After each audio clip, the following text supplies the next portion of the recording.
Hello tout le monde, on se retrouve aujourd'hui pour une nouvelle vidéo où encore une fois je donne mon avis alors que personne ne me l'a demandé. Et oui, yeah. Aujourd'hui on va parler livres, et oui, parce qu'on est sur un chêne, un arbre. Je vais vous donner mon avis sur la liseuse, est-ce que ça remplace vraiment le format physique? À mon avis non, mais je vous dis après, je suis contente, je suis excitée, parce que j'ai 13 abonnés. Et ouais, ça c'est cool. Je pense que je vais commencer par vous donner pour moi les avantages et les inconvénients de la liseuse et ensuite on va discuter du papier physique évidemment. Déjà je vous montre ma liseuse et je vous donne mon avis sur la liseuse. Et oui, parce que c'est ma chaîne donc je fais ce que je veux. Déjà ma liseuse elle ressemble à ça, c'est une Kindle et c'est la... je sais pas. Et derrière je l'ai personnalisée donc j'ai une coque et j'ai mis plein de stickers de lecture qui sont trop choupinous, regardez-moi ça. Moi ça fait quasiment 2 ans que je l'ai cette liseuse et honnêtement elle marche toujours autant donc je vois pas l'intérêt de la renouveler. Déjà on va parler de l'Obvious. Une liseuse c'est super pratique parce que c'est ultra compact donc on peut prendre plusieurs livres en même temps. C'est une librairie portable finalement. Cette librairie portable elle est super quand on part en vacances, quand on part en voyage, quand on part dans un train, dans un avion. Déjà dans un premier temps comme je vous disais c'est hyper pratique parce que c'est vraiment compact donc on le met partout. Et en plus de ça, un autre avantage, c'est que vraiment la recharge elle tient super longtemps. En fonction du nombre de temps que vous lisez, voilà, ça va vous prendre forcément plus ou moins de temps. Mais moi en général, la batterie, je la fais tenir 2 à 3 semaines, ce qui est vraiment génial. Et en plus au niveau du stockage, les stockages généralement c'est 32 Go, sauf qu'un livre c'est vraiment très peu d'espace pris. Donc vous pouvez vraiment mettre 500 livres je pense dans votre liseuse. Et ça va tenir, donc franchement, si vous voulez partir en voyage 1 an, stocker 500 livres et que vous n'ayez pas accès à internet pendant ces 1 an, bah vous auriez toujours pas fini votre livre, votre liseuse. Enfin, il vous êtes quoi faire quoi. Mais la liseuse, est-ce que ça se compare vraiment à un livre physique matériel qu'on a devant soi? Ça c'est la question qu'on va poser aujourd'hui. Ah, ça fait déjà 5 minutes que j'en parle, donc bon, il va falloir quand même que je le donne la réponse. Pour moi, la liseuse ne remplacera jamais un livre. Et je m'en suis rendu compte il y a quelques semaines. Depuis que j'ai acheté ma liseuse, je l'ai tout le temps eu, c'est-à-dire que j'ai lu exclusivement avec ça et j'ai trouvé ça super étant donné que quand je l'ai acheté, je vivais dans un studio de 20 mètres carrés, j'avais aucune place pour stocker mes livres donc c'était super pratique. Du coup j'ai arrêté d'acheter des livres quoi finalement, j'ai juste pris ma liseuse. Quelques semaines j'ai déménagé donc je suis plus dans un studio, on le voit la pièce est fermée et on ne voit pas les toilettes donc c'est que ce n'est plus un studio. Et du coup je me suis un peu remis à lire aussi parce que avec le stress du déménagement, avec tous les événements d'un déménagement, j'ai arrêté la lecture, j'avais plus du tout le temps donc même ma liseuse n'avait plus de batterie, ce qui n'est pas arrivé depuis 2024 quand je l'ai acheté donc bon. Et j'ai voulu faire la relecture de la série Fourth Wing, donc là je suis à Onyx Storm parce que l'autrice a annoncé qu'elle allait sortir un nouveau livre, donc Thrashing Day. Et je me suis dit, il y a tellement de choses dans les livres, je pense que je suis passée complètement à côté la première fois de quand je l'ai lu, de tous les indices qu'elle nous donne pour les signets, les pouvoirs de tout le monde et peut-être la storyline qui va suivre, que je vais les relire. Et je pense que je vais les relire en papier parce que ça sera plus facile pour moi de voir les infos. Voilà, je me suis dit ça. Et du coup, j'ai repris mes livres. Donc, qu'est-ce qui s'est passé? C'est que quand j'ai repris mes livres, moi, je vais au travail encore tous les jours, je n'ai pas eu de vacances, donc j'ai pris mon livre dans mon sac. La taille du livre. Épais. Ben, j'ai kiffé. J'ai kiffé avoir mon sac beaucoup plus lourd. J'ai kiffé avoir mon sac avec beaucoup moins d'espace pour mettre d'autres trucs parce que mon livre prenait de la place. J'ai kiffé ouvrir mon livre dans le métro et pouvoir lire du papier. J'ai kiffé avoir quelque chose dans la main et pouvoir savoir ce que c'est. Et d'avoir une unité. C'est-à-dire que là, ce livre, c'est un livre. Il ne transporte pas 50 livres. Et j'étais contente d'avoir mon livre avec moi pour le lire. C'est fou. C'est à ce moment-là que je me suis rendu compte que j'avais oublié de lire. Je suis pas du tout en train de remettre la faute sur la liseuse ou de critiquer tous les gens qui lisent uniquement avec la liseuse. Je suis juste en train de dire, en fait, je me suis perdue dans ma lecture parce que la lecture avec une liseuse, c'est hyper fluide. Ça veut dire que tu finis ton livre, t'enchaînes le suivant et ça te prend 1 seconde pour changer de livre en fait. C'est-à-dire que hop, ça y est, tu clôt ton livre, tu le mets comme terminé, comme lu et tu passes à l'autre.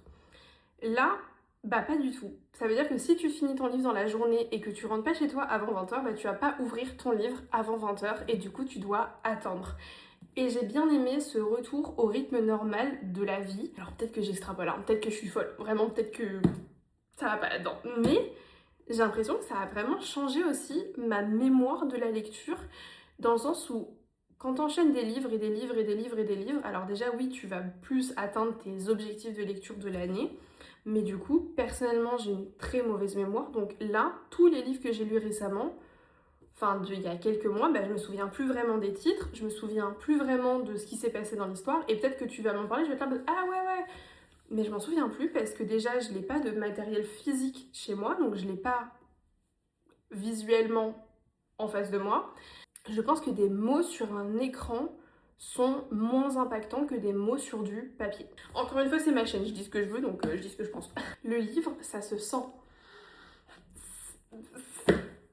C'est trop bien, c'est génial. Je peux pas cracher sur la liseuse parce que la liseuse, ça m'a aidé sur un moment où je n'avais pas la place et le temps d'avoir autant de choses, de livres autour de moi. Donc pour moi, il y a ce côté où c'est top parce qu'on peut personnaliser totalement sa lecture. Voilà, on décore sa Kindle, on choisit la taille, la police de l'écriture, le temps de lecture que ça va vous prendre va varier aussi en fonction de ça. On peut l'adapter, le réduire, l'augmenter, enfin voilà, faire totalement comme on veut, mais du coup pour moi c'est une lecture qui est devenue superficielle où je me concentre moins sur ce qui se dit et j'imprègne moins la lecture que quand je lis avec un vrai format papier. Concrètement, est-ce que c'est aussi plus cher de lire en format papier ou non? Et bah je suis pas si sûre que ça en fait. Quand j'y pense, la lecture sur une Kindle reste relativement chère. Souvent on se dit que ça va nous permettre d'économiser parce qu'on va acheter la Kindle et ensuite ou la Kobo ou autre truc de lecture.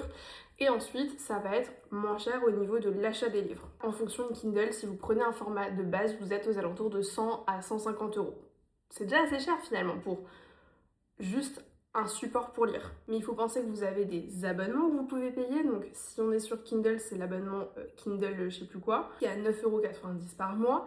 Et ça vous permet pas d'avoir tous les livres gratuits. Donc évidemment, en plus de ça, il faut acheter des livres. Et pareil, le livre ne vous appartient pas si vous passez par l'abonnement, c'est de la location de livres. Une fois que vous avez lu le livre, vous le rendez à la bibliothèque Kindle. Donc concernant les ressources, en fait le livre n'est jamais vraiment à soi quand on l'utilise comme ça. Pareil, si on passe par Kindle, quand on achète un livre par la Kindle, donc peu importe le livre que vous souhaitez acheter, et vous pouvez pas le transférer sur votre ordinateur pour l'avoir dans vos données. Non, il va rester sur la Kindle. Donc si du jour au lendemain, il y a une apocalypse et que la Kindle casse, vous n'avez plus la Kindle quand c'est la fin de l'apocalypse, le livre ne sera... Non, je dis peut-être de la merde là. Je me perds, je suis complètement perdue. Et c'est ok, la vidéo sera aléatoire. Et c'est ok. En fait, ça reste quand même assez cher finalement parce que vous avez le support de lecture, donc la Kindle que vous devez payer de base 150 €, on va dire. Après, si vous souhaitez prendre un abonnement pour avoir des livres gratuits tous les mois, là c'est 10 € en plus par mois. Si vous voulez des livres qui ne sont pas inclus dans cet abonnement, donc dans le Kindle Unlimited, là vous devez payer en plus ce livre.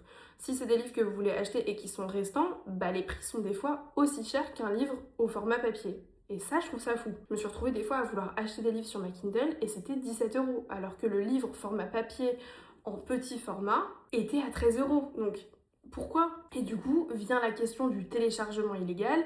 Concrètement, est-ce qu'on est pour ou on est contre? Ça, tout le monde va répondre à son débat. Moi, je pense que sur des moments où t'as pas la thune et que tu peux pas te permettre de payer des livres si t'en lis 3 ou 4 par mois tout le temps à 10 balles, c'est une bonne solution. Mais après, le problème, c'est que du coup, tu soutiens pas l'auteur. Et du coup, c'est un peu un cercle vicieux de moi j'ai besoin parce que c'est ma passion de lire, j'ai envie de lire et je soutiens pas l'auteur qui a mis des temps et du temps et du temps pour écrire un livre. Alors que quand on achète des livres, on a l'option de la seconde main. L'option de la seconde main, elle est super parce que, vous voyez, ce livre-là, Onyx Storm, un livre qui est relativement récent, je l'ai acheté sur Vinted à 3 €. Et ouais, et en plus, elle m'a donné, la Vinti, un petit marque-page qui est adorable.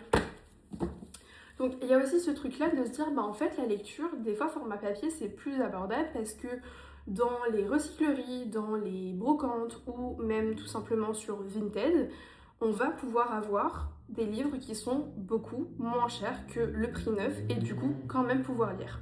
Financièrement, faisons le calcul, parce que là j'ai pas besoin de support pour livre, c'est mon support. Les conclusions de cette vidéo catastrophique sur le rythme de la vidéo, je pense à mon humble avis, de mon avis, que vous faites comme vous voulez, mais personnellement je pourrais plus lire systématiquement que ma Kindle et j'ai besoin en complément d'avoir les livres.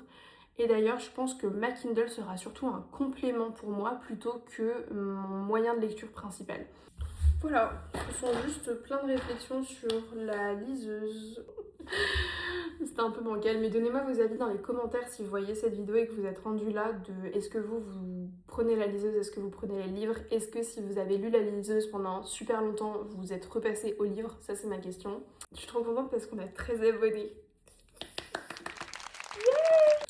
En tout cas, je vous fais des gros bisous, je vous dis à bientôt. Merci d'avoir regardé cette vidéo, si vous êtes encore là, vous avez bien tenu parce que je crois qu'elle est super bancale, mais c'est pas grave, parce que c'est moi, je suis bancale, et c'est ok. Et je vous dis à bientôt, des gros bisous.